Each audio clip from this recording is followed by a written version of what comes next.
TV पर leak हुई, जिसमें भी ये 2 नंबरी कर रहा था, जरदारी साहब के पांव पड़ रहा था।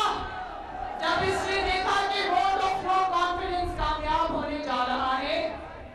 तो लोगों को कहता रहा डट के खड़ा है कप्तान, लेकिन उस वक्त असल में पांव पड़ा था कप्तान। और फिर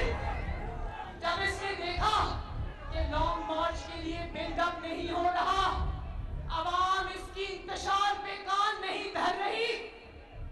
और इसको नजर आ रहा था कि लॉन्ग मार्च नाकाम होगा, तो इसने नवाज शरीफ के पास अपने बंदे भेजे कि मैं लॉन्ग मार्च नहीं करना चाहता, इलेक्शन की डेट का अनाउंस करो। तो नवाज शरीफ ने कहा कि नवाज शरीफ ना किसी धौंस में आएगा, ना किसी जत्थे की धमकियों